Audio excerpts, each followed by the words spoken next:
का परिचय यदि आप चाहते हैं तो मैं गुजरात में महसाणा डिस्ट्रिक्ट में जहाँ बहुत प्रसिद्ध मंदिर है, एक आपने सुना होगा ऐतिहासिक, जहाँ नरेंद्र मोदी ने भी बहुत बड़ा विकास किया है, सूर्य मंदिर। हाँ, घूमने आए थे। इसके बाद हमको ये जगह इतनी बढ़िया लगी कि हमने यहाँ पे डिसाइड किया हमको यहाँ पे 6 महीना रहने का है। 100% एयर शुद्ध है, पानी शुद्ध मिलता है और बहुत से कस्टमर आते हैं, उसको भी काफ़ी अच्छा, चितकुल काफ़ी अच्छा लगता है। और स्वामी जी, मेरा एक और प्रश्न है, जैसे कि ये वीडियो जो देख रहे हैं आजकल के युवा लोग होंगे, काफ़ी ज़्यादा लोग। हाँ, जैसे ये झरना जा रहा है हमारे सामने, ये जो आवाज़ आ रही है झरने की आ रही है। अब ये झरना आजकल के जैसे कि नेचर से लोग कटते जा रहे हैं आजकल में। संसर्ग जादोष गुणा भवंती, जिसका जैसा संग होता है वैसा ही उनको रंग चढ़ता है। तो आत्मनः प्रतिकूलानि परेशान न समाचरेत, ये हमारा सनातन धर्म है कि मुझे जो अच्छा नहीं लगता वो दूसरों को भी नहीं लगता है, इसलिए मुझे बस इतना ही कहूँगा। अंकित भाई, आपके मिल से बहुत बड़ी मुझे खुशी हुई, आपके साथ बड़ा आनंद आया, मुझे भी अच्छा लगा। नमस्कार। नमस्कार। तो आज के हम इस वीडियो में, अभी सबसे पहले आपको बता दूं, मैं आया हूं चिटकुल में और मैं बेसिकली पुणे से हूं। और ये जो हमारे स्वामी जी हैं, ये स्वामी जी अपना परिचय दीजिए आप दर्शकों को। देखो, मैं तो, मेरा परिचय यदि आप चाहते हैं तो मैं गुजरात में महसाणा डिस्ट्रिक्ट में जहाँ बहुत प्रसिद्ध मंदिर है, एक आपने सुना होगा ऐतिहासिक, जहाँ नरेंद्र मोदी ने भी बहुत बड़ा विकास किया है, सूर्य मंदिर। हाँ, सूर्य वहीं मंदिर। से 8 किलोमीटर पर मेरी जो खांभेल गांव है, वहाँ संस्था एक अखंड धाम से संस्कृत महाविद्यालय चला रही है, तो वहाँ से मैं हूँ। और मेरा नाम है स्वामी ब्रह्मानंद सागर। मैंने बनारस यूनिवर्सिटी, संपूर्ण यूनिवर्सिटी से मीडियम संस्कृत के माध्यम से मैंने आचार्य किया है, जो आप लोगों के भाषा में MA कहा जाता है, मास्टर डिग्री। और ये मेरा नाम हसमुख भाई नकुम है, मैं अहमदाबाद गुजरात से हूँ। हमने यहाँ पे चितकुल में 2017 में घूमने आए थे। इसके बाद हमको ये जगह इतनी बढ़िया लगी कि हमने यहाँ पे डिसाइड किया हमको यहाँ पे 6 महीना रहने का है। तो हमने यहाँ पे होटल स्टार्ट कर दिया। बहुत कष्ट भी उठाए होटल चालू करने में, लेकिन अभी हम यहाँ से अप्रैल से, हाफ अप्रैल से लेकर अक्टूबर एंड तक यहाँ पे रहते हैं। बस 6 महीना बंद रहता है और बहुत मज़ा आती है यहाँ पे। बहुत 100% एयर शुद्ध है, पानी शुद्ध मिलता है और बहुत से कस्टमर आते हैं, उसको भी काफ़ी अच्छा, चितकुल काफ़ी अच्छा लगता है। और स्वामी जी को हम साल इनवाइट करते हैं यहाँ पे 8-10 दिन के लिए, तो हम इसका सत्संग भी हो जाता है हमारा स्वामी जी के साथ में। तो अगर आप कोई भी हमारे जो व्यूवर्स देख रहे हैं यहाँ पे, अगर आप लोग आते हो यहाँ पे चिटकुल, और मैं बेसिकली सबको एक बार डेफिनेटली रिकमेंड करूँगा कि एक बार लाइफ में चिटकुल तो ज़रूर आना, क्योंकि काफ़ी एक इसको ना इंडिया का लास्ट विलेज बोला जाता है। और जैसे आपको मनाली और शिमला में क्राउड मिलेगा, आपको यहाँ पे ऐसा कोई क्राउड नहीं मिलेगा। आपको पूरा नेचुरल व्यू, सब कुछ नेचर दिखेगा हर जगह, झरने, पहाड़, और आप आके काफ़ी ज़्यादा एंजॉय कर पाओगे। उतना ट्रैफिक भी नहीं है। और अगर आप आते हो यहाँ पे तो जस्ट कैसल नाम का इनका एक स्टे है, होम स्टे है, तो आप यहाँ पे ज़रूर आके रुकना, एक बार तो ज़रूर रुकना। और काफ़ी अच्छा स्टे, यहाँ से पहाड़ का व्यू, जैसे आप मेरे पीछे देख पा रहे हो, काफ़ी अच्छा पहाड़ का व्यू आ रहा है, पूरा स्नोफॉल है। तो आइए सर के यहाँ पे स्टे कीजिए, और सर आपको बहुत अच्छे से सर्विस प्रोवाइड करेंगे। यहाँ का बहुत अच्छा खाने का, मैं दोपहर में यहाँ का मैं लंच किया, काफ़ी अच्छा था गाइस, तो यहाँ पे ज़रूर आना। स्वामी जी, आप बताइए, आपका क्या प्लान हुआ चिटकुल आने का? मेरा चितकुल आने का सबसे पहले यदि मैं मानूं तो मेरे लिए हमारे ये हरि भगत है। अच्छा। बहुत पुराने भगत है। उन्होंने कहा कि स्वामी जी आप आशीर्वाद दें, और यहाँ आए तो मैं ऐसा थोड़ा सोच रहा हूँ कि हम लोग इस प्रकार से यहाँ अपनी शेष जीवन अपने शौक से ही निकालने के हिसाब से ही उन्होंने आयोजन किया था। कमाई का वो बड़ा प्रश्न नहीं था, इसलिए उन्होंने अपने एक जीवन का ये, मतलब ये जो पहाड़ों का भी पड़ा हो, हाँ, अंतिम समय में जो लोग कहते हैं ना कि वन में जाना चाहिए, तो उन्होंने वन में जाने का एक अलग तरीका निकाला और कहा स्वामी जी तो फर्स्ट ईयर में आया था, तो मेरे हाथ से ही उद्घाटन वगैरह सब कुछ बहुत धामधूम से किया। मेरे साथ भी कुछ हरि भगत लोग 20-25 लोग आए थे। हम लोगों ने मेडिटेशन का बहुत बढ़िया 5-6 दिन की हमने शिविर भी लगाई थी, और शिविर में हम लोगों ने ये नेचुरल वातावरण में, कुदरत की गोद में हमने बड़े अच्छे ढंग से मतलब बहुत अंतर्मुख होकर के आनंद लिया था, जो शरीर और आत्मा के विषय में काफ़ी लोगों को अच्छा रहा। असंग वातावरण में, निर्लिप्त वातावरण। समझ आप हमके थोड़ा और शरीर और आत्मा एक है, अलग है, कैसे वो कुछ इसके ऊपर थोड़ा ज्ञान दे। आत्मा और शरीर के विषय में यदि आप सुनना चाहते हैं तो शरीर जड़ है और सब पशु पक्षी प्राणी की तरह ही हमारा शरीर है। मनुष्य का शरीर केवल आप ये मत समझना कि भगवान ने हमें कुछ विशेष रूप से बुद्धि दे दी तो हम कुछ उनसे अलग है। खान पान में, रहने पीने में तो हम लोग एक ही है, इसलिए मनुष्य को भी प्राणी कहा जाता है। मनुष्य भी एक प्राणी ही है, लेकिन उनकी विशेषता ये है कि वो अपने शरीर की अंदर की जो भी मेडिटेशन से या फिर ये मेडिकल के साथ, और मेडिटेशन और मेडिकल इन दोनों को मिला करके वो अपने आप की अपनी बॉडी का भी नॉलेज अलग से मतलब ये रख सकता है। और जैसे कुत्ता है, पशु है, वो इस प्रकार का ज्ञान नहीं रख सकते। तो हमारे पास जो नॉलेज है, हम लोग जिस नॉलेज और जिस ज्ञान से परिशिक्षित है, तो हम बॉडी का भी ज्ञान जानते हैं और जो भी क्रिया हो रही है उस क्रिया के पीछे उस कारण को भी हम समझ सकते हैं। उस कारण के साथ ही कार्य को हम करने के लिए थोड़ा बहुत बौद्धिक क्षमता से हम कुछ पशु पक्षी से अलग, हमारा एक ऐसा कहा भी जाता है कि हम लोग, हमारा जो लुक है वो उनसे थोड़ा हटके है। तो उनसे जो थोड़ा हटके हमारा लुक है मनुष्य का, इसलिए उसको पशु नहीं कहा जाता, उसको मनुष्य कहते हैं। और मनुष्य की वजह से ही वो मुमुक्षु बन सकता है। तो मुमुक्षु बनने के लिए उनके पास दो चीज़ है, एक आत्मा और एक शरीर। तो शरीर जड़ है, ये मनुष्य समझ सकता है। जो हम मरने के बाद जला देते हैं, कोई कुछ अपनी अपनी संस्कृति के हिसाब से देह का विलय करते हैं, लेकिन हमारी जो आत्मा है ये एक चेतन है। जो अभी हम लोग बैठे हैं, खान पान, बोलना चालना, जिसकी वजह से हम कर रहे हैं, उसको आत्मा बोलते हैं। और वो आत्मा विद्युत के समान है। जैसे विद्युत करंट देता है तो वो जब हीटर के अंदर उनके नेचर से पानी हीट होता है, गर्म होता है, और यदि फ्रिज में आप जाओगे तो वो इसमें एकदम आइस, एकदम ठंडा हो जाएगा। तो विद्युत एक ऊर्जा है, वो ना ये मतलब हीट है या ना आइस है। ये जो विद्युत एक मात्र ऊर्जा है, उन ऊर्जा के समान ही हमारी आत्मा है। और हमारी आत्मा ऊर्जा के समान एक सज्जन को सज्जनता से जीने का करंट प्रदान करेगी, दुष्ट को दुष्टता से करंट प्रदान करेगी। वो अपने नेचर, अपने उपकरण, अपनी प्रकृति, अपने नेचर से ही काम करेगा।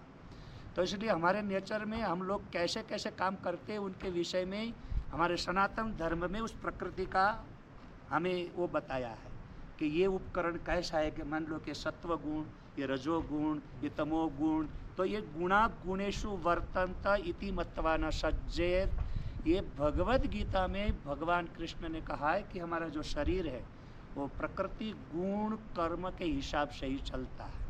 या यस्य प्रकृति स्वभाव जनिता केनापि न त्यज्यते। जिसकी जो प्रकृति है, जैसे दुर्योधन की प्रकृति, रावण की प्रकृति, राम की प्रकृति, जो उनका नेचर था, उनका जो स्वभाव था, वो स्वभाव वस्तु वो अपने स्वभाव को नहीं छोड़ सकता। लेकिन एक बात हो सकती है, उनका हम उपयोग कैसे करें, तो ये आत्मज्ञान आपके लिए काम का है।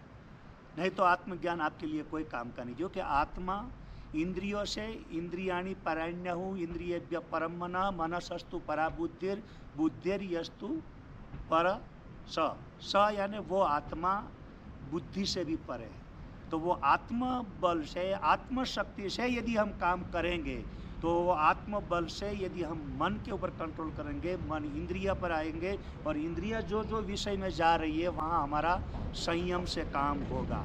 वो जो संयम से काम हम करने के लिए जो हमारे सनातन संस्कृति में कहा जाता है, वहाँ उनको आत्मशक्ति से जीने के लिए भार में की जोर दिया जाता है। तो ये आत्मा चेतन तत्व होता है जो शरीर के अंदर है। तब तक हमें आत्मशक्ति से ही काम करना चाहिए। और प्रकृति का हमें उपयोग कैसे करना, तो जैसे एक चप्पू है, उसको हम कोई पुरुष का खून भी कर सकते हैं, उनसे हम सब्जी भी काट सकते हैं।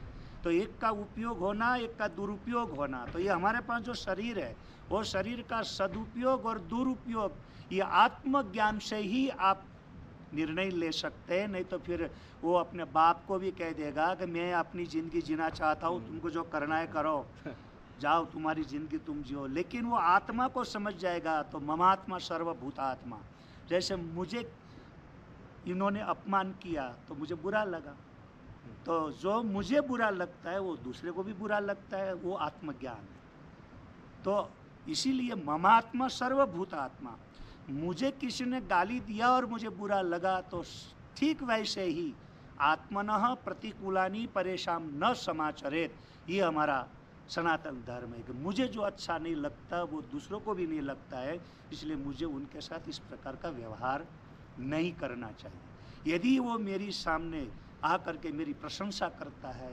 मुझे माला पहनाकर सम्मान देता है तो मुझे अच्छा लगता है, तो मुझे भी उनका सम्मान और इज्जत करना चाहिए।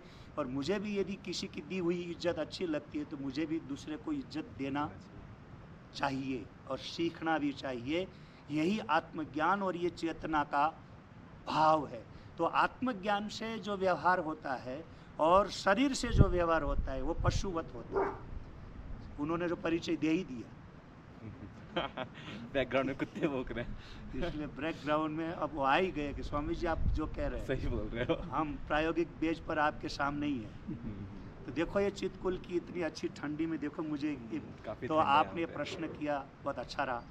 स्वामी जी, मेरा एक और प्रश्न है, जैसे कि ये वीडियो जो देख रहे हैं आजकल के युवा लोग होंगे, काफ़ी ज़्यादा लोग, हाँ तो जैसे कि आपने बोला कि आत्मा है, आत्मा अपने को अच्छा बनाती है, तो अपना उसमें बुरे आत्मा भी होती है, अच्छी आत्मा भी होती है। लेकिन आप देखिए ना, एक बच्चा जन्म लेता है तब उस समय उसकी आत्मा शुद्ध होती है, धीरे धीरे बड़ा होता रहता है तो उसका फ्रेंड सर्कल्स ऐसे लोग में बहकावे में आके वो गलत काम करने लगता है, नशे में चल जाता है। बहुत सारा आज लोग का माइंड कंट्रोल नहीं है, खुद पे कंट्रोल नहीं है, जो चाहे कैसे भी कर रहे हैं। तो आप कुछ उनको परामर्श दीजिए जिस कारण वो अपने माइंड को एक कंट्रोल करके एक अच्छे सही मार्ग पे चले। क्योंकि यहाँ जैसे चुटकुल में बहुत सारे ऐसे लोग आए हैं जो बेसिकली अल्कोहलिक हैं, उन लोग को ये नेचर से कुछ लेना देना नहीं है, उनको बस यहाँ पे आना है, एंजॉय करना है, ड्रिंक करना है और जाना है। तो आजकल के जैसे कि नेचर से लोग करते जा रहे हैं, आजकल में एक क्या आ रहा है, नेचर जो होता है, नेचर के प्रति भावना कम हो रही, सब ये चकाचौंध की दुनिया, लेकिन उनको पता नहीं ये सिर्फ शरीर है, कल जाके सब शरीर नष्ट होने वाली है। जो अपनी आत्मा रहेगी वो अपने को ही नेक्स्ट जन्म तक लेके जाना, नेक्स्ट जन्म में अपन क्या रहेंगे उसका बताएगी। तो स्वामी जी आप बताइए कि अपन ऐसे नए युवा लोगों को क्या करना चाहिए ज़िंदगी में कि जो मन से भटकाव वाली चीज़ है उससे तो उभर के सामने आए, और समय मिले तो ऐसे इस जगह पे आके ड्रिंक ना करके घूमे फिरे, टहरे, वादियाँ देखे, पहाड़ देखे। अब इसमें ऐसा है ना कि जो आप युवा पीढ़ी के लिए इतनी जो है चिंता व्यक्त कर रहे हैं और ये लोग जो काम कर रहे हैं, ये एक मैं आपको बताता हूँ, जैसे ये झरना जा रहा है हमारे सामने, ये जो आवाज़ आ रही है झरने की आ रही है। अब ये झरने का पानी जो है ना वो उनका नेचर है कि वो नीचे ही जाएगा, बहता ही जाएगा, नीचे ही जाएगा। ठीक हमारे सब की जो प्रकृति है, हमारा जो नेचर है ना, हम लोग किसी भी तरह से किसी को भी कोई ऐसी जगह आपने नहीं देखी होगी कि जहाँ कोई स्कूल में अच्छी अच्छी गाली सिखाई जाती हो। ये बात तो सही कहा। बिल्कुल कोई किसी को भी कहीं भी गाली सिखाने के लिए गाली का ये नहीं पुस्तक के भाई आप इतनी गाली याद कर लो, आप इतनी गाली रट के आ जाओ फिर हम आपको नंबर देंगे, तो ऐसी स्कूल हमने देखी नहीं है भी नहीं। तो ये जो प्रकृति का नेचर है, प्रकृति का जो स्वभाव है, ये गलत करवाता है। दूसरी बात कि कुछ लोग जो है उस परिणाम को देख करके कि भाई मेरा ये कर्म नीचे जाने का, ड्रिंक करना और इस प्रकार के न खाने की चीज़ खाना, न पीने की चीज़ पीना और असंयम से बिल्कुल अपने शरीर की तरह जैसे ही हम लोग इंद्रियों का सुख लेने दौड़ते हैं, तो उनके रिजल्ट को, परिणाम को जो मनुष्य है, मानव है, वो अपनी बौद्धिक क्षमता से समझ भी सकता है कि मेरे हाथ से ये गलत हो रहा है। सही बात है। और ये गलत हो रहा है, ये जब समझ आती है तब तक में बहुत देरी हो चुकी होती है। अब जब देरी हो जाती है उस समय ही वो अपने आप में मन में सोचता तो है कि साला अभी ज़िंदगी छोड़ना है, अभी ये ऐसा कुछ करना है, तो वो अपने आप में मरते दम जब वो अपने बच्चों को वो कहता ही है कि तुम, मेरी ज़िंदगी तो बर्बाद हो गई, देख ले मेरी प्रैक्टिकल जीवन देख ले, ये तो, लेकिन तुम ये मत करना। लेकिन ऐसा है ना कि जिन्होंने जन्म से जो देखा है वही वो करेगा। इसलिए ऐसी प्रजा को हमारी यहाँ संसर्ग जादोष गुणा भवंती, जिसका जैसा संग होता है वैसा ही उनको रंग चढ़ता है। तो जैसे बच्चों को हमने स्कूल में जो सिखाया वही करेगा। जैसे आजकल के, अभी मैं डिबेट में थोड़ी देर पहले आपसे पहले मैं थोड़ा पढ़ रहा था, तो कुछ पाकिस्तान का कोई ऐसा, मतलब मुझे वो डिबेट में वो जो न्यूज़ में मैं देख रहा था, तो जो 20-20 साल के जो लड़के थे वो मजहब के विषय में कुछ ऐसे ऐसे बता रहे थे। जो पत्रकार लोगों ने पूछा तो कह रहे हैं कि जो हमारे विरुद्ध में हमारे साथ जो कोई ऐसा गलत करेगा उनको काटने के लिए हमको सिखाया गया। अब उनको कहा कि यार वैज्ञानिक की दृष्टि से आप क्या जानते हैं? तो वैज्ञानिक क्या जानना है, कुछ नहीं, जो हम है और जो हम है, नहीं कि वैज्ञानिक दृष्टि से तो पृथ्वी गोल बता रहे हैं, तो वो मूर्ख है।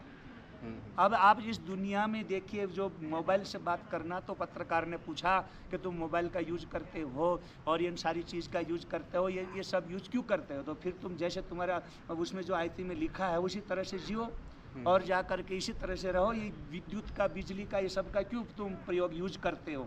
ये सब संशोधन जो साइंस की वजह से हुआ है और तुम अपनी आयत को छोड़ना ही नहीं चाहते, उसी तरह से रहना चाहते हो। तो पृथ्वी सपाट है, वो गोल नहीं है, इस तरह का जो नॉलेज तुम जानते हो, इस वजह से तो हमारे यहाँ उनको संसर्ग जादोष गुणा भवन, तो उनका जो संग है वो गलत है, और गलत संग से उनके दिमाग में जो गलत संस्कार बैठ गए, वो फिर अपने जीवन में कितनी भी अच्छी बात सामने आ जाएगी, उनके सामने दिखाई देगा कि ये बिल्कुल मेरे हाथ से ये सब परिणाम रिजल्ट गलत है, लेकिन वो एक अपनी धारणा लेके बैठा है, मैं मर जाऊंगा लेकिन मुझे जन्नत मिलेगी। अब इस प्रकार की जो ब्रेन वॉश और जो ब्रेन मगज में जो घुसा हुआ है, वो दिमाग में इस प्रकार से जो घुसा हुआ है, उसको निकालना मुश्किल है। और इसलिए बचपन से ही बच्चे को सिखाने के लिए शिक्षा के ऊपर, इस जो आपने युवा पीढ़ी के विषय में कुछ कहा, उसके विषय में मैं इतना ही कहूँगा कि युवा पीढ़ियों को शिक्षा में, ये हमारे भगवद गीता है, उपनिषद है, ऐसे चैप्टर को पढ़ने के लिए इन बच्चों को हमें ये शिक्षा में ही सिखाना चाहिए, ताकि मेरी आत्मा जो सुख चाहती है तो मुझे भी दूसरे को सुख देने का भाव रखना चाहिए। यदि मैं बदले की भावना रखूंगा तो सामने वाला भी अपनी रक्षा के लिए मुझे भी मारेगा, और वो बदले की भावना कभी शांत नहीं होती है। तो यही मैं उपदेश देना चाहता हूँ कि ये बच्चों को, यानी कि युवाओं को अपने पढ़ाई के समय में, शिक्षण में ही, और सरकार को भी मैं ये कहना चाहूँगा कि भाई ये शिक्षण का बहुत बड़ा बदलाव लाए, जिससे वो खुद जिए और दूसरे को जीने दे। बस इतना ही कहूँगा। अंकित भाई, आपके मिल से बहुत बड़ी मुझे खुशी हुई, आपके साथ बड़ा आनंद आया। मुझे भी अच्छा लगा प्रभु जी से, गुरु जी से बात करके। और ये गुरु जी काफ़ी समय से ये आध्यात्मिकता से जुड़े हुए हैं। जैसे इन्होंने बताया कि ये काफ़ी कम उम्र से ही ये यहाँ पे पहाड़ों में आया करते हैं, यहाँ पे ध्यान करते हैं। तो आप इतने कम उम्र से ऐसे बाहर निकल गए और इतने मतलब पूरा एकदम आध्यात्मिकता ज्ञान लिए हो, उसके बारे में अपना कुछ जर्नी बताइए दर्शकों को। आपने कितनी उम्र में आपने अपना घर छोड़ा? मैंने घर छोड़ा है करीब 16 साल में, लेकिन उस समय जिस हमारे जो गुरुजी थे, स्वामी अखंडानंद सागर जी महाराज, महामंडलेश्वर थे, वेदांत से बहुत बड़े प्रकांड विद्वान थे, और ऐसे महापुरुष के साथ जाने के बाद उन्होंने मेरे साथ 3 बार मुझे घर भेजा कि तुम इतनी छोटी उम्र में मेरे साथ नहीं आ सकते। तो एक बार ऐसे कुछ बात निकली, तो पहली बार तो मैं कोई बिना कुछ विरोध किए ही वापस चला गया, लेकिन दूसरी बार मैं नहीं गया, कुछ रुका रहा, बोला कुछ भी नहीं, लेकिन मना करने पर भी मैं रुका रहा। तो ऐसे समय में एक भगत बाहर से कोई आया हुआ था, उनसे बात कर रहे थे कि ये लड़का मेरे साथ साधु बनना चाहता है, मेरे साथ मेरी सेवा में रहना चाहता है, मैं मना कर रहा हूँ, और लेकिन ये घर नहीं जाता। तो वो भगत ने कहा, अरे बाबा जी, शिष्य बना दो, क्या फ़र्क पड़ता है? तो कि मैं अपनी पब्लिसिटी के लिए शिष्य नहीं बनाना चाहता, मैं अपने ये शिष्य को पात्र समझ के ही बनाऊंगा। यदि इनके अंदर पात्रता है तो मेरे रोकने से ये रुकेगा नहीं, और यदि मैं अभी बना ही लेता हूँ, चलो मेरे पास चांस आया, चलो मेरी पब्लिसिटी होगी और मेरी वाह वाह होगी, इस लोगों की मेरा मतलब नाम होगा, इतने चेले चपाटे ये थे, तो इस पब्लिसिटी और लोकेशना से यानी पब्लिसिटी से मैं किसी को भी किसी का जीवन बर्बाद नहीं करूँगा। अभी उनके दिमाग में पता नहीं, छोटा बच्चा है, अभी इनके दिमाग में क्या है वो आ गया है, लेकिन कुछ देर के बाद उसके बाद दिमाग में कुछ 15 दिन या महीने 2 महीने 1000 मतलब या 1 आध साल के बाद इनका दिमाग घूम जाए और फिर घर जाने को सोचे और फिर न जा पाए और कुछ हो करके जीते जी किसी की हत्या करने का मुझे हक नहीं है। ऐसा गुरुजी जब बोले तब मेरी आंख में से आंसू